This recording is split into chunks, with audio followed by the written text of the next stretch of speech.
Carol disse, Brunão, esses últimos dias, a gente teve aí, né, uma aproximação do Trump e do Lula, né?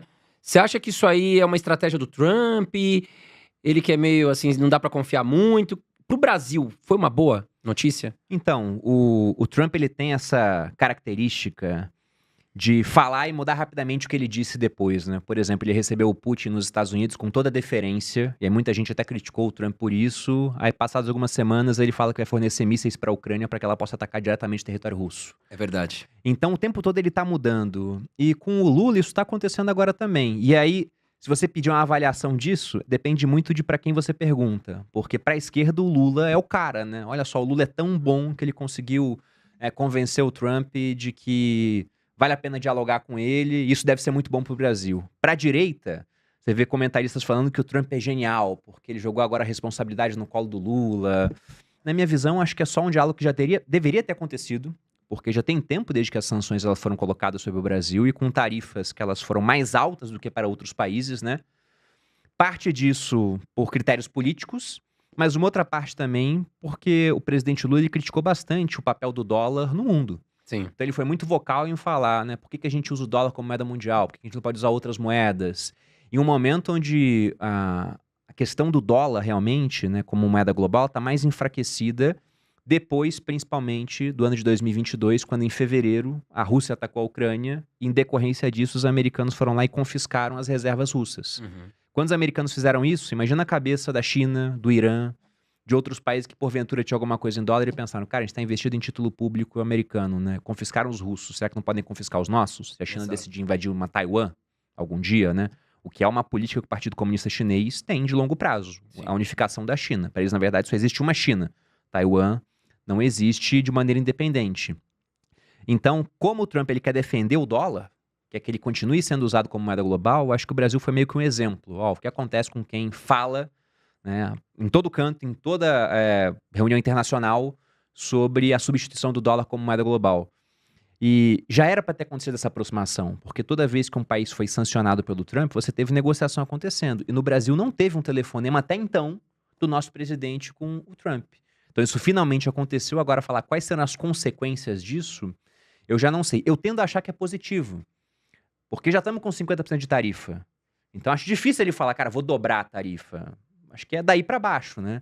E eu espero que seja positivo mesmo, porque essa tarifa ela afeta pra caramba, né, o pessoal que trabalha com exportação.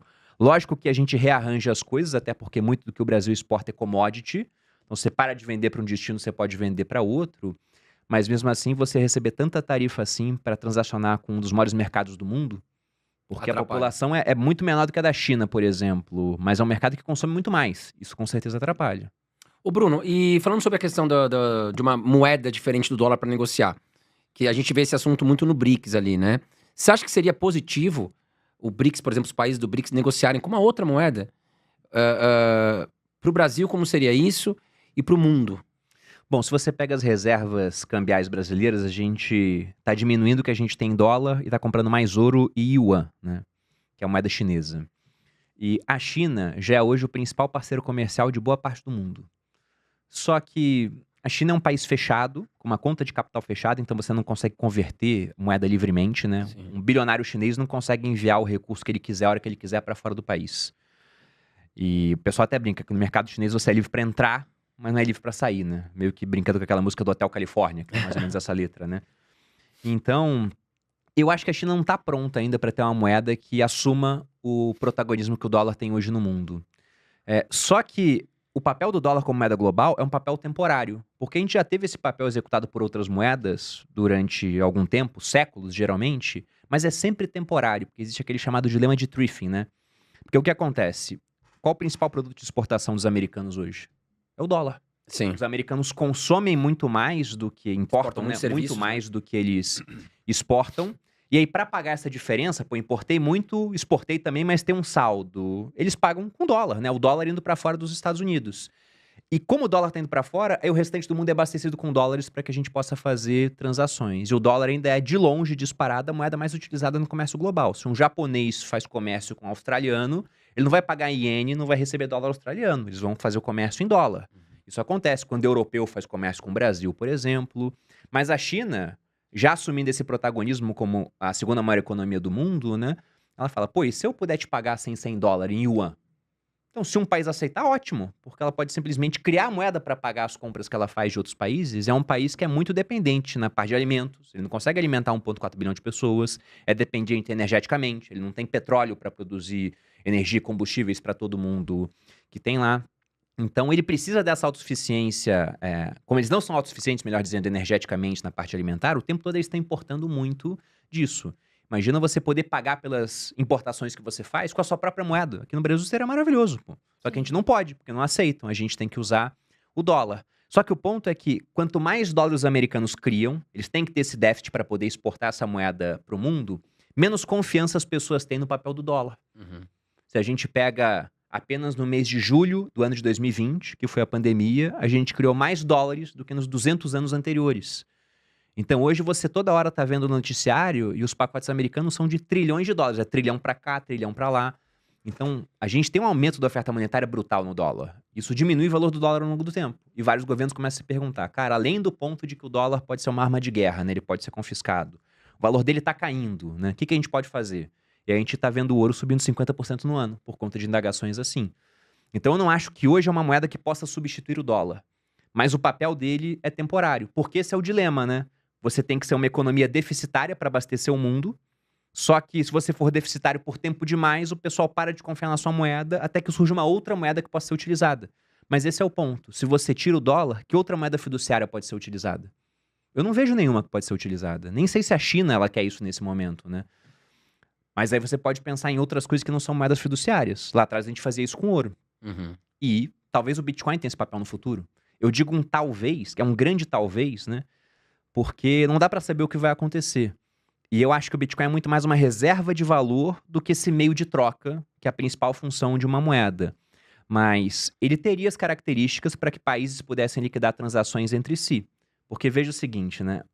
Um dos motivos da gente ter substituído o ouro lá atrás não é só porque a moeda fiduciária dá um poder supremo para o governo de criar o quanto ele quiser de papel moeda e dar para sua população. Ele não tem que ficar pensando em cuja oportunidade, né? Vou investir em saúde, mas tem que cortar um pouco de educação, ou vou investir nos dois, mas tem que cortar um pouco de segurança. Ele simplesmente fala, cara, eu quero investir em saúde, educação e segurança, não tem dinheiro. No limite você cria mais. Com consequências que aparecem no futuro, quando talvez seja um rival político que está no poder. Uhum.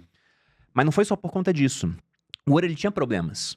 O ouro é muito bom para comércio local, ou as notas que tem lastro em ouro para comércio local. Porque a hora que você quer o seu ouro de volta, você pega as notas, vai num banco e você pega aquela quantia. Mas imagina num mundo cada vez mais globalizado, que era o que estava acontecendo no século XX, e aí você tinha japoneses cheios de moedas da Europa, que para trocar por ouro você tinha que levar até lá. E depois transportar o seu ouro, cara, saindo do Mediterrâneo para dar a volta na África e passar por todos os estreitos na Ásia até chegar no Japão. Era muito arriscado, era custoso também. Você tem histórias de carregamentos de ouro que simplesmente afundaram. Isso aconteceu, por exemplo, na Primeira Guerra Mundial. Para quem estiver em casa, pode procurar lá pelo navio SS Laurentic. Ele naufragou indo da Inglaterra, se eu não me engano, para o Canadá, e 40 toneladas de ouro foram parar embaixo do mar. Resgataram as barras todas, mas a um custo que é bem alto. Exato. Então veja que o ouro ele tinha esse problema espacial. Ele era muito bom quando você pensa do ponto de vista temporal, porque ele mantém o seu valor ao longo do tempo. Uma pessoa com 30 gramas de ouro, hoje, o ouro tá $4.000 mais ou menos os 30 gramas, né, que é uma onça de ouro. Ela consegue pagar por estadia, consegue pagar por alimentação, por vestuário. Se você volta 1.000 anos no tempo, a mesma coisa. Volta 2.000 anos no tempo. Se você pega uma sociedade já civilizada, a mesma coisa. E se a gente avança 1.000 anos, provavelmente a mesma coisa.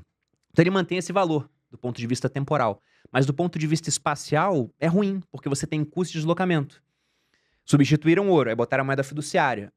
De maneira espacial, resolveu a questão. Porque moeda fiduciária é simplesmente um registro contábil. Uhum. A gente faz comércio com o Japão faz com a gente, é só registrar lá, superávit, déficit comercial, e no final a gente liquida esse negócio com uma transferência eletrônica hoje em dia, né? Só que apesar de ser bom do ponto de vista espacial, do ponto de vista temporal, é uma porcaria. Porque você tem inflação com o passar do tempo. Aqui no Brasil, se a gente tiver essa meta de inflação de 3% mantida ao longo dos próximos 10 anos, mais ou menos aí a gente vai ter o real com a metade do poder de compra que tem hoje. Que já é 90% menor do que o poder de compra que tinha lá em 94. Então a gente ganha na parte espacial, perdendo na parte temporal. O Bitcoin ele resolve as duas. Porque temporalmente, embora o horizonte de tempo seja muito menor, porque ele foi criado em 2009, mas 16 anos nesse mundo onde tecnologia muda cada vez mais rápido, Sim. é um histórico relevante, né? E ele só se apreciou.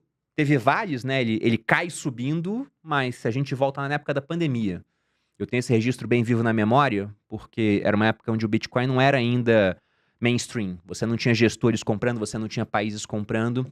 Eu já falava de Bitcoin e na pandemia ele caiu 50% em um único dia. Eu fui questionado por muita gente, por alunos, né, por amigos. Teve hater também gravando o story me marcando escondido, assim, falando: olha lá, né? Os Vai caras dar falando que pau. isso aqui é bom e tá caindo 50% em um dia. E eu comecei a comprar todo dia. Eu comprava entre 1,5 Bitcoin, fiz isso durante 20 dias. E aquilo mudou a história do meu portfólio. E qual era o preço na época? Mais ou menos 40 mil reais. Hoje, enquanto a gente grava, tá uns 650 mil. Sim. Sim. Então veja o quanto apreciou num período de apenas 5 anos. E pode apreciar muito mais ao longo do tempo. Então você tem essa parte temporal boa. Eu até acho que vai apreciar muito mais por motivos que a gente pode comentar aqui depois. E na parte espacial também, porque eu posso fazer uma transferência agora para um cara que tá na Austrália, Em de segundos. avião, isso daria um dia de viagem. E, cara, cai lá em questão de segundos, ou se eu usar a rede tradicional do Bitcoin, e no máximo 10 minutos. Se eu boto uma taxa mais alta ali, sendo que essa taxa, vamos supor que ela seja de 10 dólares, né? Mas ela é 10 dólares para uma transferência de 100 dólares ou para uma de 1 trilhão de dólares. É a mesma taxa. É barato, né? Por uma transferência muito grande, Exato. comparado com o Pix para você comprar um cafezinho, não, mas esse é o ponto pelo qual países podem começar a usar Bitcoin para liquidar transações. Fala galera! Se você curtiu o vídeo, não se esqueça de deixar o seu joinha aqui embaixo. E se ainda não está inscrito no canal, aproveite e clique no botão de se inscrever para não perder mais nenhum conteúdo. A gente posta vídeos toda semana, então ativa o sininho para ficar por dentro das novidades. Valeu e até o próximo vídeo.